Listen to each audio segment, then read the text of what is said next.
اعوذ باللہ من الشیطان الرجیم بسم اللہ الرحمن الرحیم شروع اللہ کے نام سے جو بڑا مہربان اور نہایت رحم کرنے والا ہے۔ ایک ایسی قوم جس پر اللہ تعالی نے اپنا غضب نازل فرمایا اور اس قوم کے تمام لوگوں کو بندر بنا دیا۔ اس قوم کے لوگ ایسا کیا گناہ کرتے تھے جو اللہ تعالی نے ان پر اتنا دردناک عذاب نازل فرمایا، اور یہ لوگ بندر بنے کی بعد کتنی دیر تک زندہ رہے، اور پر ان کو کس قدر دردناک موت آئی۔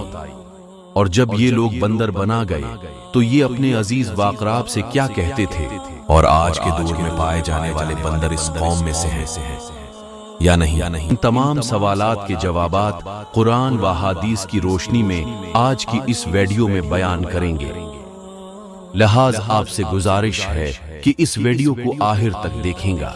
انسانوں کی بندر بنے کی ابتدا حضرت داؤد علیہ السلام کے دور سے ہوئی۔ اس واقعہ کا پس منظر کچھ یوں ہے کہ حضرت داؤد علیہ السلام کی قوم کے 17,000 آدمی عقبہ کے پاس سمندر کے کنارے ایلا نامی گاؤں میں رہتے تھے، اور یہ لوگ بڑی فراخی اور خوشحالی زندگی بسر کرتے تھے۔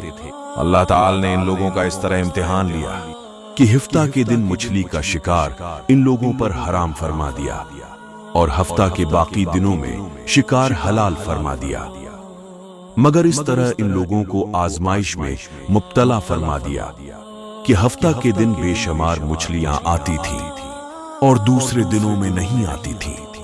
تو شیطان نے ان لوگوں کو یہ حیلہ بتا دیا کہ سمندر سے کچھ نالیاں نکال کر خشکی میں چند حوض بنا لو، اور جب ہفتہ کے دن ان نالیوں کے ذریعہ مچھلیاں حوض میں آ جائیں تو نالیوں کا منہ بند کر دو، اور اس دن شکار نہ کرو، بلکہ دوسرے دن آسانی کے ساتھ ان مچھلیوں کو پکڑ لو۔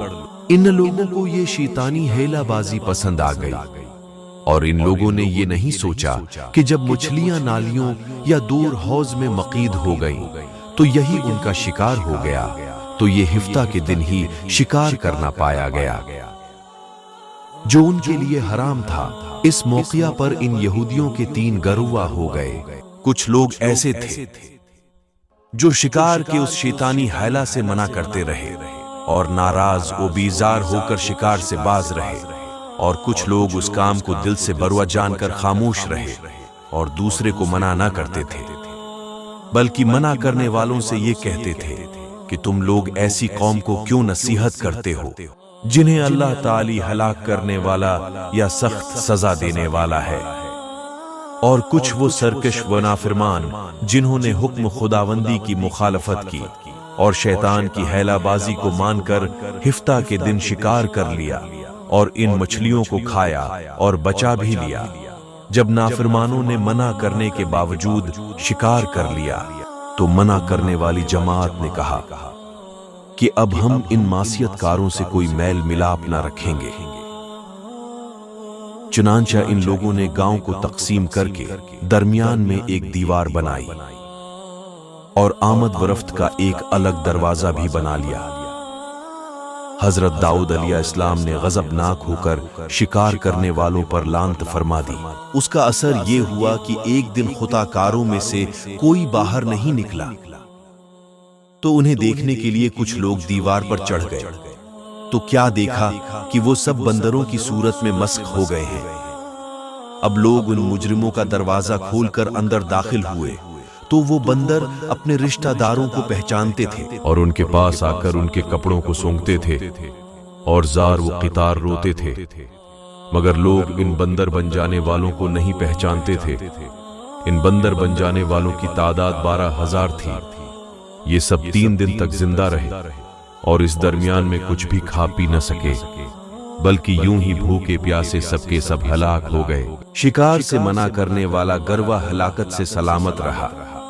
ایک دوسرے روایت میں ہے کہ دل سے برا جان کر خاموش رہنے والوں کو بھی اللہ تعالی نے ہلاکت سے بچا لیا۔ پیارے دوستوں، آپ بات کرتے ہیں ان بندروں کے بارے میں سے کوئی بندر ان کے نسل میں سے موجود ہے یا آج کے دور میں پائے جانے والا بندر ان کے نسل میں سے ہی ہے؟ اس کے بارے میں روایت میں آتا ہے کہ حضرت عبداللہ بن مسعود رضا اللہ عنہ سے روایت ہے کہ حضور پاک سے کسی نے سوال کیا کہ آج کے دور میں پائے جانے والے بندر کیا؟